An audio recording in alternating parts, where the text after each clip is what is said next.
Hi, welcome to Cut and Uncut with Daphne and Bonnie Violet. My name is Daphne and I'm cut. And I'm Bonnie Violet, and I'm uncut. Here we talk about all things trans. And then some. In this episode, we'll speak about being black and trans Well, she will. all day. Big shout out to thank you to our Patreon members, Skylar Bean, Jacob Blankenship, Elizabeth, Danielle D, and Bertha D. Thank you very much, and hugs and kisses. Thank you for joining us.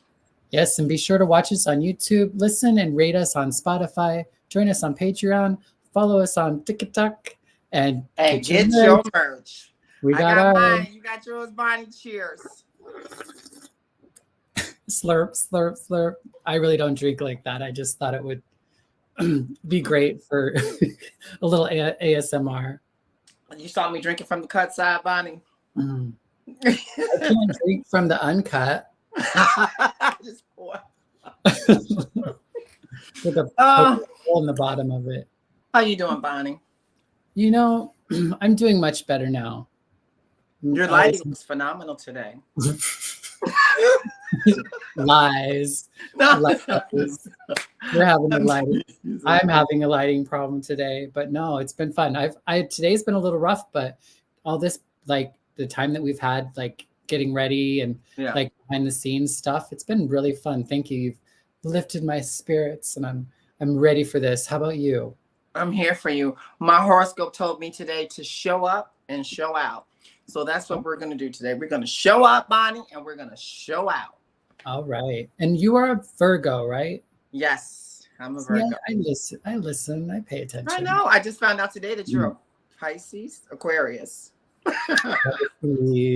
Pisces. Yeah. My horoscope talks a lot of shit about you, but we're going to move. We'll put that on another episode. Right. We'll have to talk about horoscopes. Yes.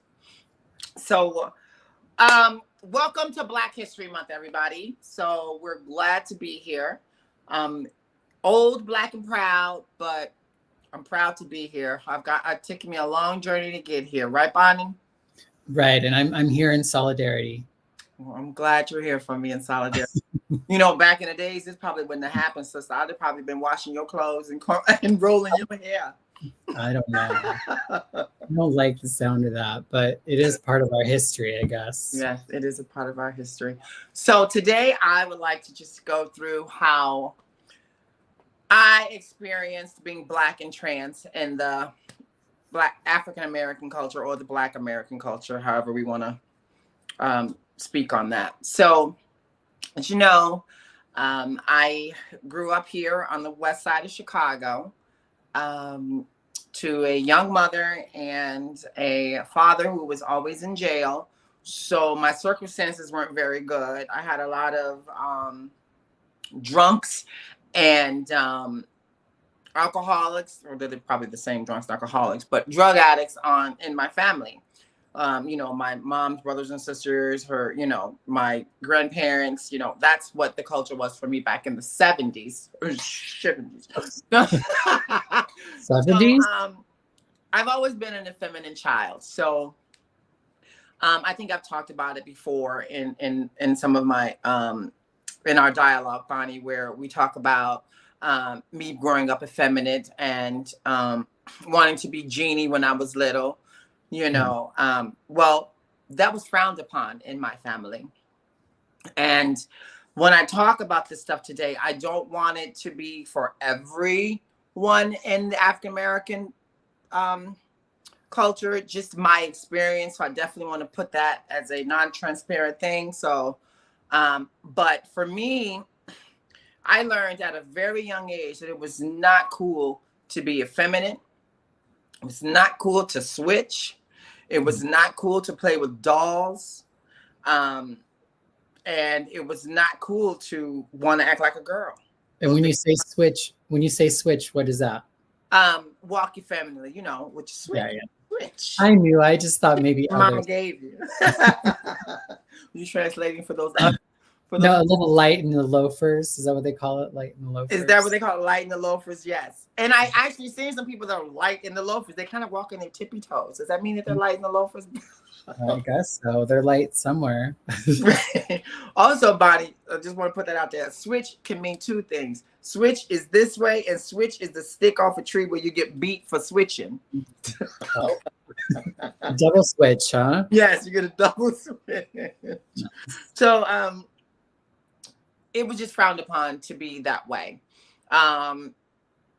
Black men in my family and or in my surrounding family frowned upon gay people being gay in general. And I can recall my uncle coming home with bloody knuckles, and I had to be about 7, and I had asked him what happened. He was like, "Oh, I beat this sissy up outside."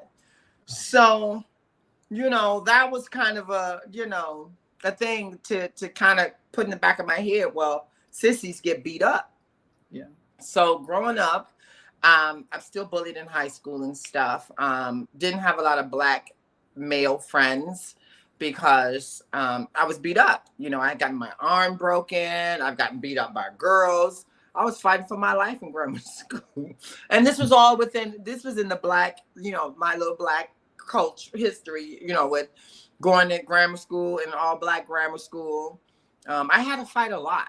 You know what I mean? And I never ran because my mother would have gave me another whooping with a switch if I ever ran away from a fight. She didn't teach us to be scary that way. But I used to always get teased by my mother saying, stop giggling. Don't hold your hand like that. Go to bed. I couldn't giggle, and my sisters would be like, stop acting like a girl. It was just very hard for me. Growing up after, I'd say by teenage years, Bonnie, I went to high school in an intermixed crowd. So I learned to get away from all of that. But I still had to hide who I was to a certain extent because my uncles did not like gay people. My grandmother did not like gay people. My family just didn't take to gay people. Still to this day, a lot of my family doesn't take to gay people. I think my intermediate family has learned to love me for who I am. And I'm so glad that I have that now. But I was afraid to really come out and talk to anybody about that. So I basically left at 16. I left because I was just ashamed and didn't really know how to deal with it, So I found in life that it was just frowned upon to be gay and to be African American, because to this day, I still hear a lot of stuff about our culture. I know in Jamaica, me and my sister was talking about this, that it's truly, truly not allowed to be Batty Boy over in Jamaica. And she was telling me about some of the incidents that she's experienced when she went to Jamaica. And she was in a club, and then the songs come on, shoot the pop, the Batty Boy, and it's very scary. Black men can be very intimidating to me. So they've always been intimidating to me. So I think that for a lot of us trans, or for me, I should say, trans, it takes a lot to be around family and being trans, because it's really not cool. I don't know how, I've had African friends who say the same thing in their culture. It's just not something that the world is, or in the African culture or Black culture, to be accepted, and I don't understand why, because we're people. Does that make sense for you? Do you want to try on any of that? Do you want to speak a little bit to the difference of gay and trans?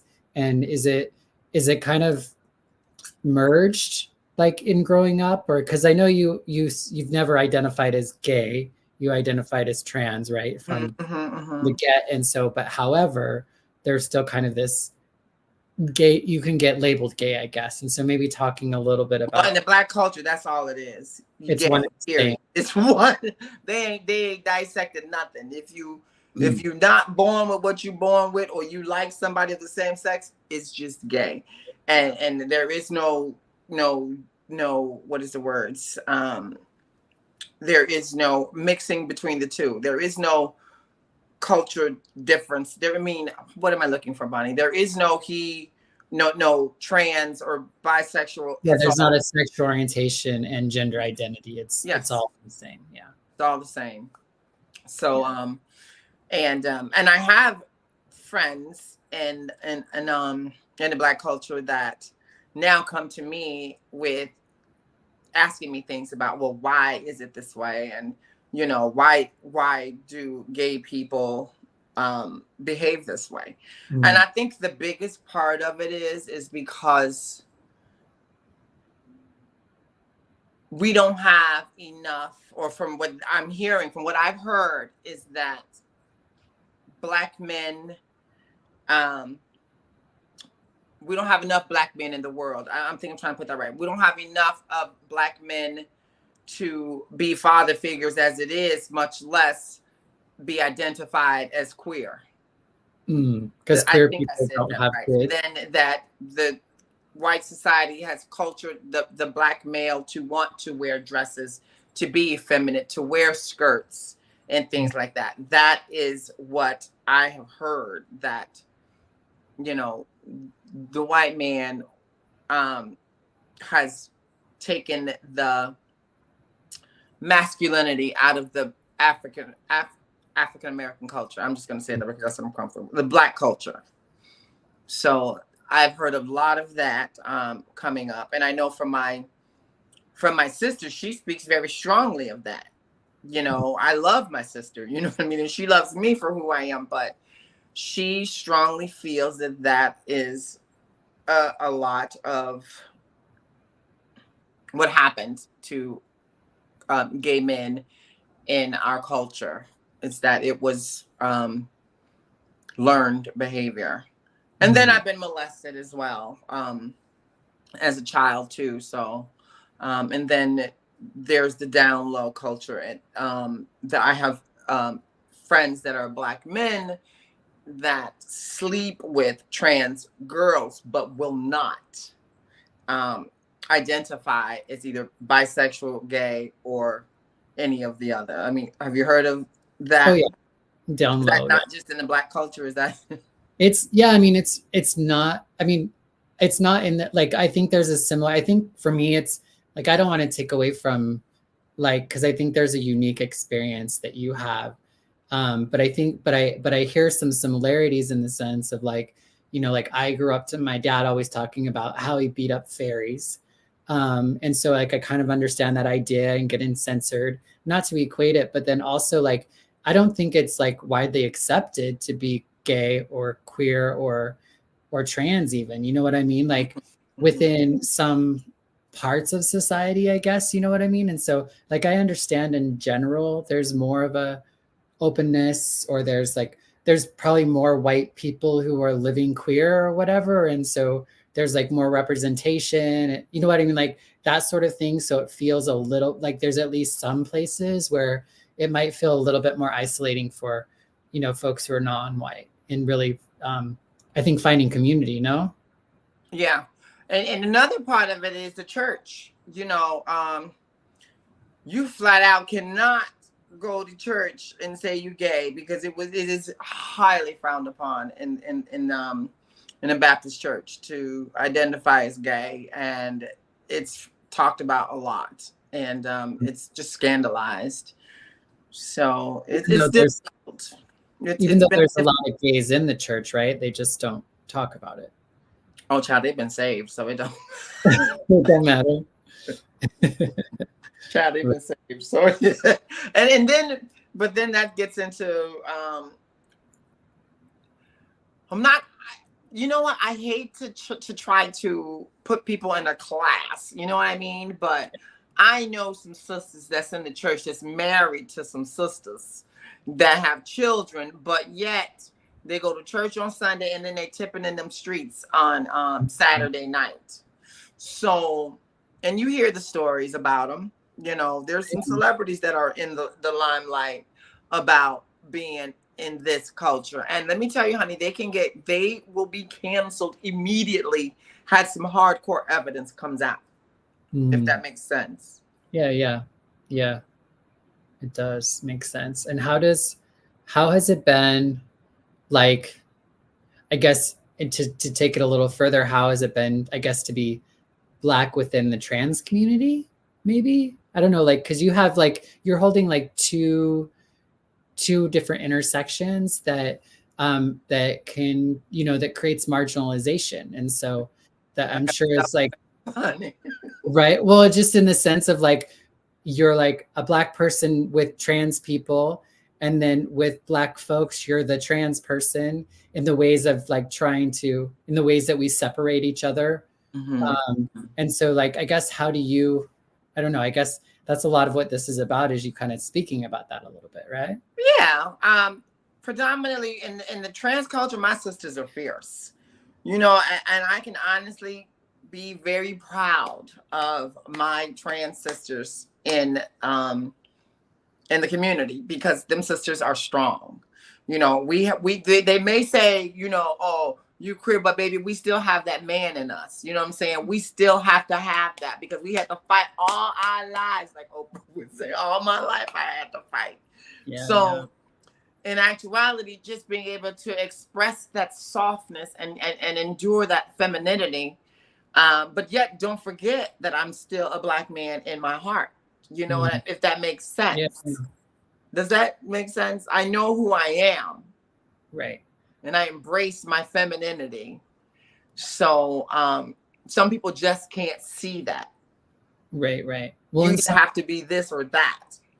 Yeah, and some people are gonna, regardless of how you think about yourself or whatever, they're gonna see you as a man, and so they're gonna treat you like a man, and you have to be able to like defend yourself or respond to that, or be able to hold your own. Right. I think that I'll give you an example. Today at work, there's some things happening. People are getting awards, and you know, I hustle my butt off. And it's not only because I'm good at my job. I do it because I've never been given an opportunity to say I'm proud of you in public. I've never gotten that opportunity to say, good job, Daphne. And I'm not going to really say, there's been I'm not going to say never, but, once or two times. But this team that I'm on, that I absolutely adore, I really want to make an impact on this team. And I've done so much in the 3 years that we've started this team. And I have rarely even gotten a pat on the back, or it seems like any little thing that I try to do, it's just not noticed. And then, like I said in my horoscope, I'm very spiritual. I have to remain spiritual when it comes to my emotions, because any little thing can cause dysphoria for me. So it'll make me think, oh, I'm not good enough because I'm trans, or I'm not good enough for I'm Black. That's 2 strikes against me right there. If I got another strike, I might as well jump. You know what I mean? So it's hard to have to fight to get recognized, but I hold on to my spirituality, because it's those little jewels that are given to me, that is said to me, like I told you earlier, show up and show out. Don't do things to get acceptance from other people. Do it because you know that you enjoy doing it, and it's a passion for you, and you can enjoy the acknowledgement that you're doing a great job. That can sometimes be hard for me, when you're seeing people that are different than you constantly getting praised over and over and over again. Yeah. So it's hard for me to not to take that personal as a Black trans woman. Does that make sense? Yeah, totally. I can see that. I hear that, and I see that, and it makes me want to cry. That makes me sad too, because I know that you work really hard, and you care a lot about what you do, and it breaks my heart to think that you're not feeling appreciated or seen or cared for, and to think that it's because of like race and being trans. It's sad. And I hate that. And like I said, the only thing that saves me from losing it, like I'm about to, is because I want to blame it on myself. It's just you, Daphne. Get over it. You're fine. It's not them. You don't need anything from them. Just keep doing what you're doing. But it can build up so bad that I don't want to get up tomorrow. I don't want to go to work. Like, why am I even here? You know what I mean? It's like, but I'm not a quitter. I'm not going to give up, you know? And I've had to have that attitude my whole life. And I don't know if that's basically the gender dysphoria, or is it the being Black and oppressed, or is it be Black and trans and oppressed? Because I get oppressed just from being trans, let alone from my own people. Then I get oppressed from being Black and trans. I mean, it's a double-edged sword everywhere, you know. And I know damn well you do not get that kind of thing for you. Like, have you ever been shunned, not just for being trans, but from your skin color? No. It's a whole nother game level of being at the bottom. Yeah, it's definitely different. And I hadn't ever, you know, growing up in a trailer in a small town in a mostly white community. We did have, like, my last name's Quintana. I'm Mexican. I don't look it. I wasn't raised in the culture at all. And I was very aware of that. And I was very aware that if I would have a much different experience than where I was at. It would have been a lot harder. I would have had a lot less opportunities. People would have only seen me a certain way. And so, but to some degree, I still kind of felt like, especially as I realized I was gay and, you know, being poor and all this sort of stuff, I was like, oh, that's oppression. That's marginalization. So all marginalization is the same. And it really took me moving out to Chicago and really coming to learn that it's not the same, you know. And I think the ways that I try to explain that sometimes to people back home is like, okay, yeah, your life was hard. Yeah, you didn't have a lot of the things that you wanted, or you felt oppressed, or blah, blah, blah. But think about what it would have been like if you had Black or brown skin during that. And not just Black, darker brown skin. Exactly, right? And like, and if they're honest, they know it would have been even more difficult, you know, and you know, and so, but I think it took me a while to really see past my own struggle, my own challenges, to see that somebody else could be having a different experience that is something that I can only attempt to empathize with and do my best to just know that there's a difference, right? And not try to like same it, I guess, because I think that was a lot of like the initial thoughts was just like trying to find what I have in common with you. Like even when you were talking to me about like how I relate to it or whatever, it's like I don't want to like I don't want it to come down to a comparison, because that's not what it is. Right. Because I do recognize that they're different experiences, period. Right.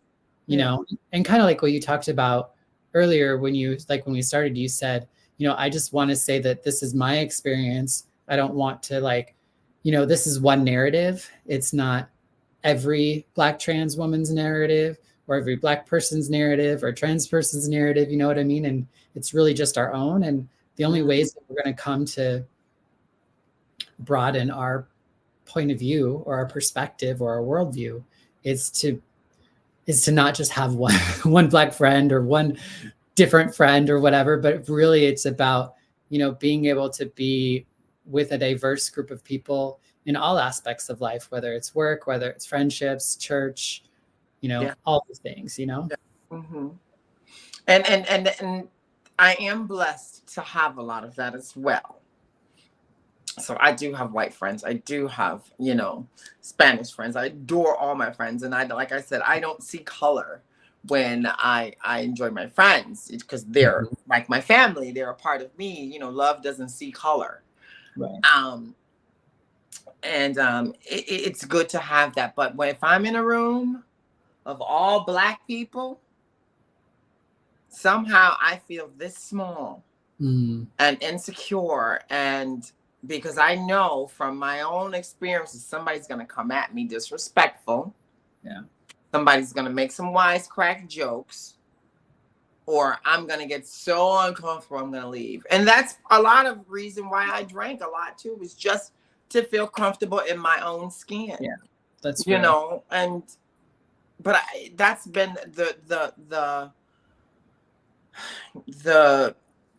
you know, the gist of it. Like some parties I won't get invited to because it's all black, or you know what I mean, or you know, some of my girlfriends are like, oh, you wouldn't be comfortable in there, you know, it's a bunch of black men in there, you know what I mean. I like black men, right.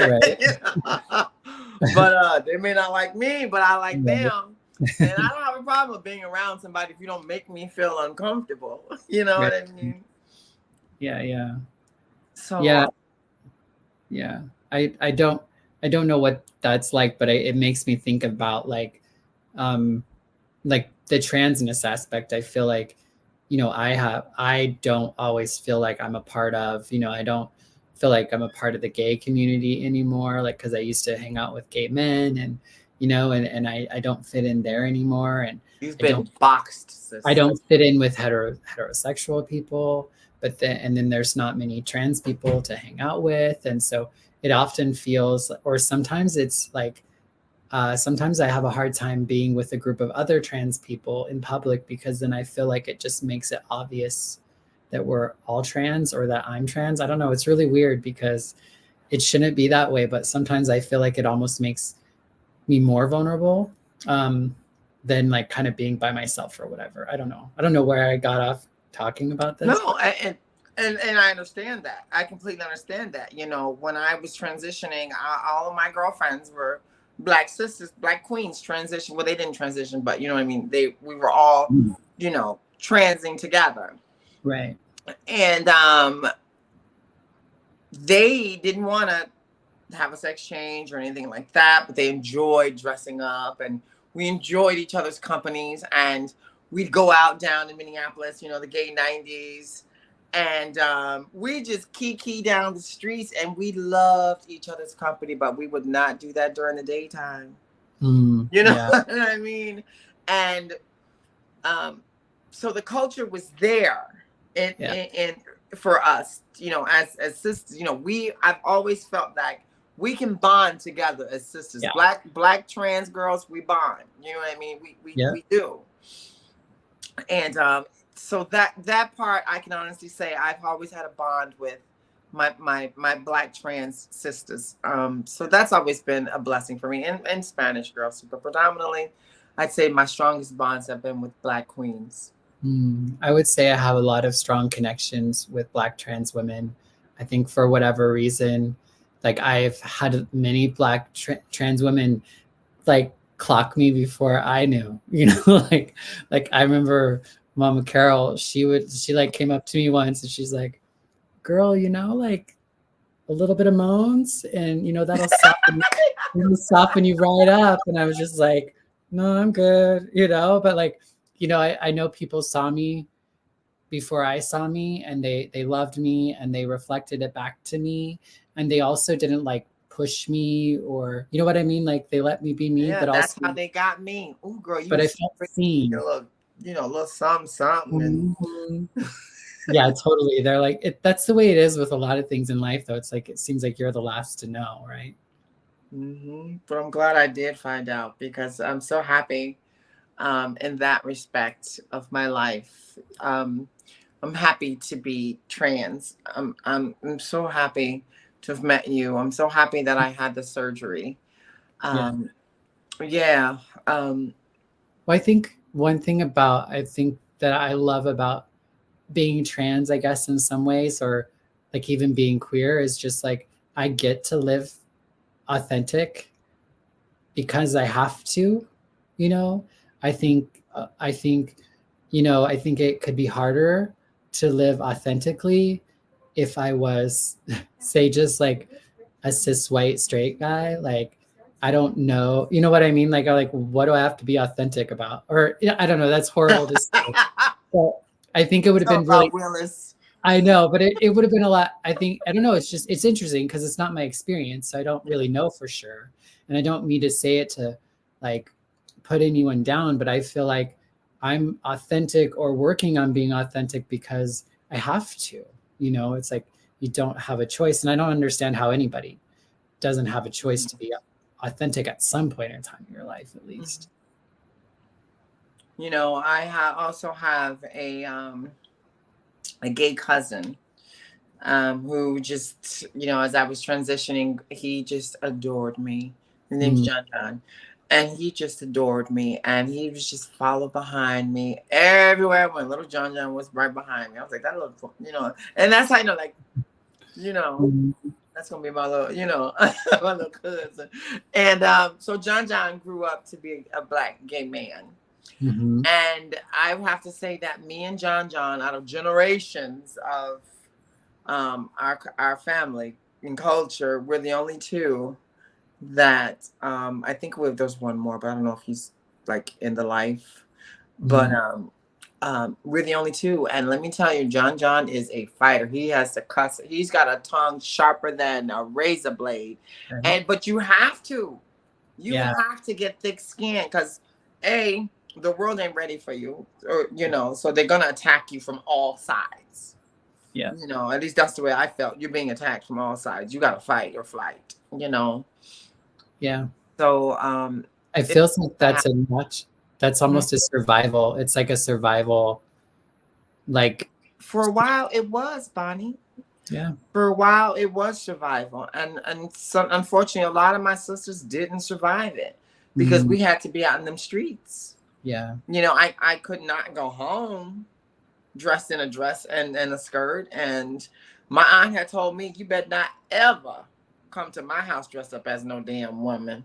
Oh, wow. Just like that. And what did I do? Show right up at her house, dressed up as a woman. Oh, wow. It's like, well, you look so nice, you might as well just come on in. Well, that's cool.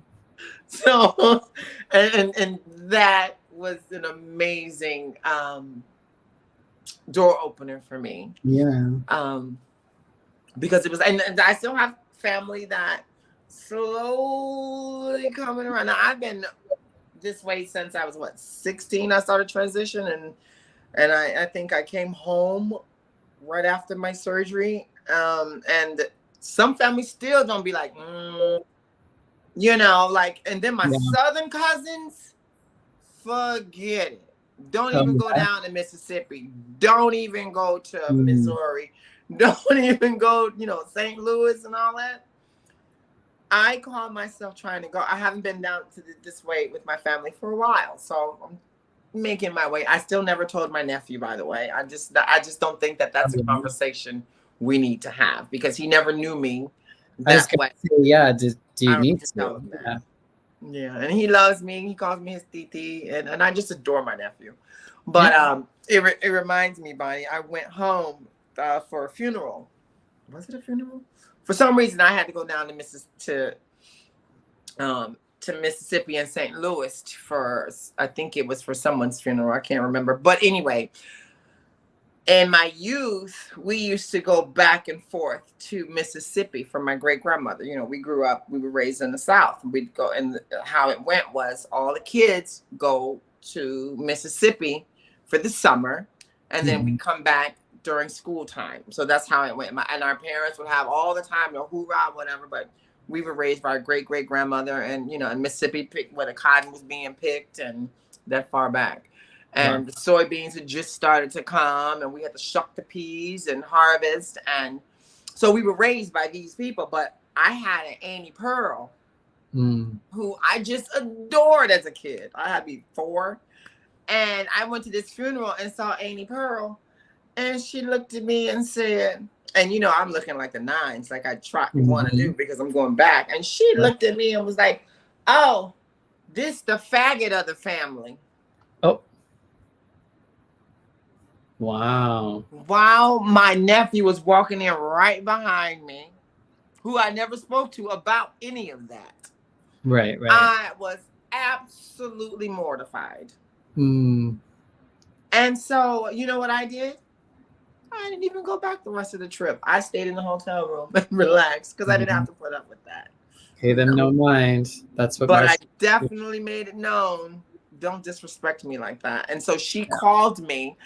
Oh, I'm so sorry. I didn't know how to approach it. That's just what I knew. Girl. You know, and so wow. makes you think. I mean, yeah, them the Southerners, and that's how it is. You know, Southern family does not take to lifestyle. Well, how has it been? Because my understanding is, and correct me if I'm wrong, like you've like my perception is that you've been living your life and seen as a woman, not even as a trans woman, for a long time. Maybe in the general public, obviously with family, it's a little bit different dynamic. Am I? And I feel like I think that's a fair assumption. And what changed, I guess, for you to when I decided to choose to be more open about being trans? I was gonna say, I don't know what everybody's eyes see, but right. But for me, I didn't tell people about me being trans until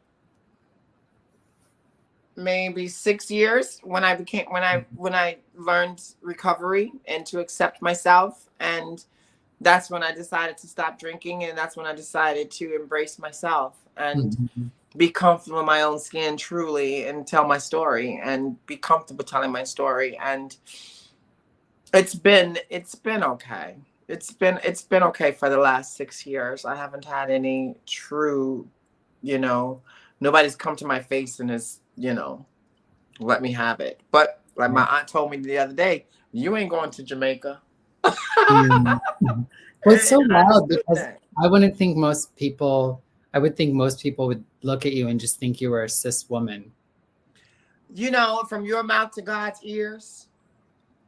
But I don't know. Everybody sees that. Yeah, totally. You know what I mean? I don't know what Black people have a sixth sense, baby. Right. They got a sixth sense. They know stuff that you don't know that they know. They do. Yeah, I never know if they know or not. But most Black women do know. They know. Sisters know. Mm-hmm. So in kind of talking about being trans more publicly, that's part of like your recovery, you would say, like as a part of living authentically? Because so was there a part of you that wanted to be more open about it all along? Or like, was there something that happened that shifted that? What happened, Bonnie? I don't know. That's why I asked. Bonnie, what happened? No. Well, I remember when like I said, I was a house manager for a women's recovery house. So if they knew, they never spoke about it. It was nothing that was ever brought into my attention. Maybe they was deathly afraid of me. I don't know. I do tend to have a very strong personality. I don't think it's intimidating or at all. But it was never brought up. It was right after I moved out of there.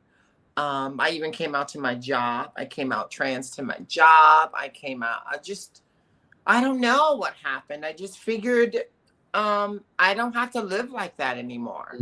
Yeah. I want a genuine life. I want what's real for me. And it may be hard, and I didn't know how hard, but it was a burden to walk around in my head wondering, does she know I'm a man? Does she think I'm a man? Does she think I'm a woman? You know what I mean? That gets in here, and that will drive you just bonkers itself. If you just release it to yourself, well, yes, I am, and so what? Right, and just own it. Well, and there's a way of like that also. Like, I remember when I was first diagnosed with HIV, when I was 20, and I remember like a big part of that was like, do I tell people? How do I tell people? When do I tell people? And I remember like when it came into dating, because I was young, I just was like, for me, it was just like, you know what, I'm going to make it known as soon as possible. Like I just want to make it known that I'm positive right away so that people can reject me before it even starts. You know what I mean? And so I feel like in a lot of ways about being able to be authentic like this, or to be so open or out, is just like, it really does filter out the people that you don't need to fuck with, like the people that are just going to be harmful or taking up space, or you know what I mean, distracting you from whatever, or leading to potential harm. Yeah, and I think when I date, I tend to date whatever's under the sun. No, no, I'm not gonna say that. Like, I prefer brown skinned men, not African American men, men of just brown skin. I like brown skin. Like, I'd say Colombian or Dominican or Puerto Rican or Saudi Arabian, or did I just mention like the whole con? Right. But I'm saying that because it's very important for me to let men know that I am post-operative, that I'm a sex change, and that I'm, transgender, because I get so many different responses of, well, what the fuck is down there? You know what I mean? Because a man, when they think of me as trans, think, oh, she's got a penis, But when I say I don't have a penis, do they want me or they don't want me? Right, yeah. Some of them want me to have a penis, Yep. and some of them be like, nah, sister, I don't want a penis. So I don't know what you're going to get out there. And it's so sad that you have to come out in the world and let people know what's down in your get down. So do you tell people right away? What? Like when you're in a dating situation? Only if I like them. Yeah. And when I say I like them, that means we can go out on a date, we can have a great time, and we can talk. I'm not kissing you, you're not kissing me. I'm not leading you on thinking that this is something that it's not. Right. I'm totally capable of paying for my own food. I will definitely reach in my purse first. So you can say, no, I'm taking you out to dinner. Okay, well, then that's good. But I'm definitely not going to go out with somebody if I can't pay for my own food. Right. That's for sure. And I think the only time that I tell a man about my sexual orientation is when, actually, no, I tell him from the get-go. I tell him from the get-go. And I don't mince words, because the last boyfriend that I had, I told him right away. Mm-hmm. I was like, well, I think you're fine as fuck, and we talked on the phone for a couple of days, and I was like, well, I don't think I'm the girl for you, because I have to be honest. I'm a sex change, and then I go through that. And so you let me know how you want to proceed. And I just knew, especially from him coming from prison, he was going to come kill a bitch. But he was like, no, let's unpack this. Let's talk about this. Mm-hmm. And then, as you know, the whole story, how that went. But I think that it's easier. And I get so angry when these girls go out here and they go out with these guys and they're not being honest. Yeah. But you can understand why too, though. Huh? But can you understand why they would? Oh, of course. Too? I was that girl. What you mean? I was that girl. I did it for a long time until I realized that it's dangerous.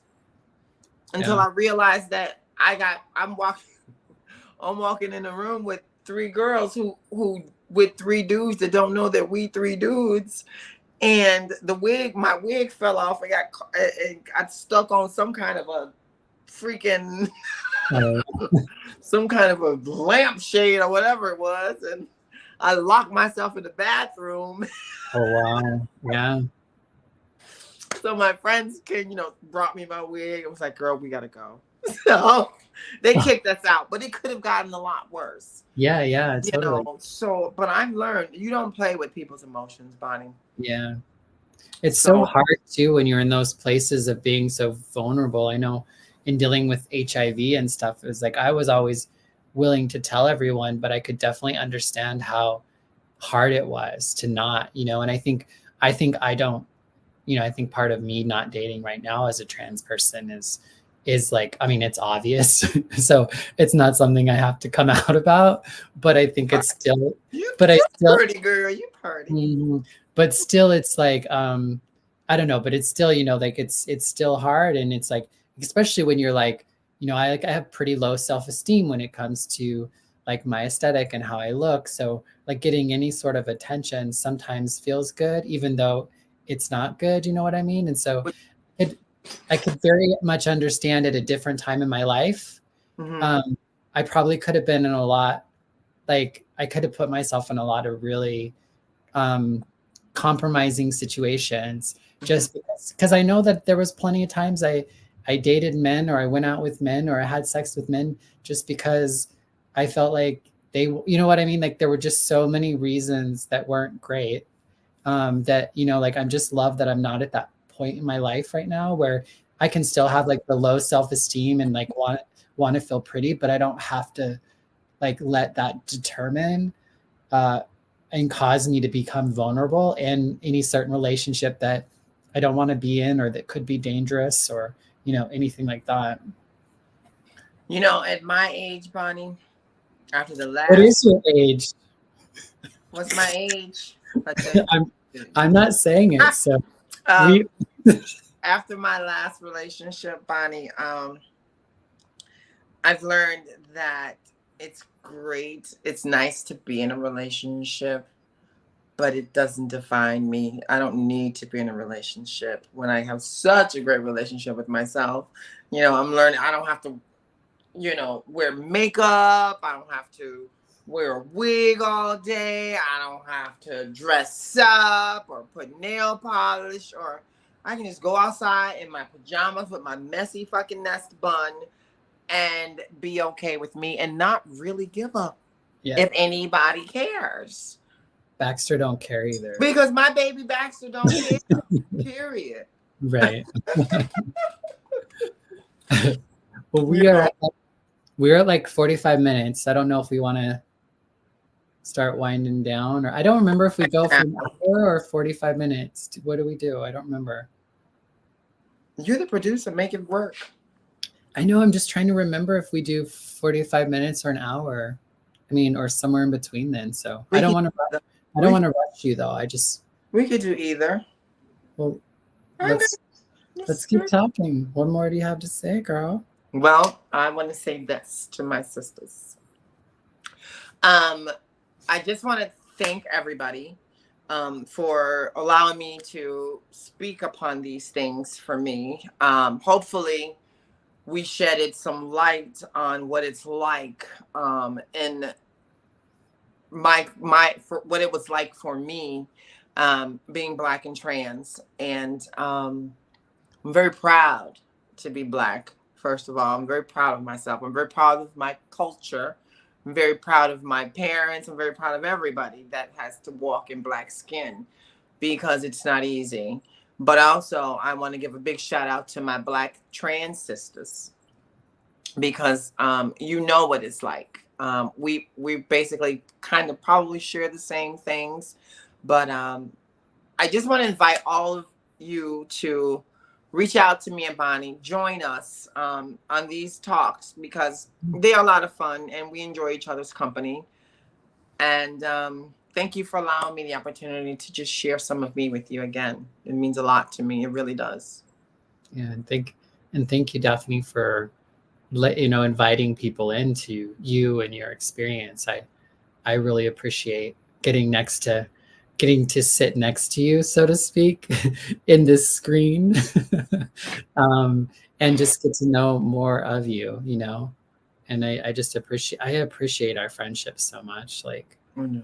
It's just so wild. Well, next week we're gonna talk about you, Bonnie. No, we aren't. Next week we're gonna do like a reaction video or something, because you better pop that in there. Yeah, because we're out, like, I'm technically out. I'm out, like, you know, I'm in Vegas for a wedding that I'm officiating next week. And then I'm performing in drag for the first time in Boise, like the next week. So we're going to do some pre-recording. Some pre-recordings, maybe some reaction videos. Which I have no idea of what they are, by the way. Well, we just watched some shit together and kiki about it. Make fun of like people's fashion, or how are we gonna watch it? Or maybe we listen to a song. Well, what we can do is we go into this like format, and then but we just record it instead of go live. We can bring up the video right up on the screen. We can watch it. We can react live. It's super cute. Thank you so much for being with me today, Bonnie Violet, and thank all of you for watching us. Of course, and happy Black History Month. Happy Black History Month. Did I say that right? All right. Bye-bye. Get y'all merch. Oh, get your merch. Get your merch. Yours is mint, right? It's mint green. Mint green. Yes, it's mint green. Bye-bye. But from the cut side.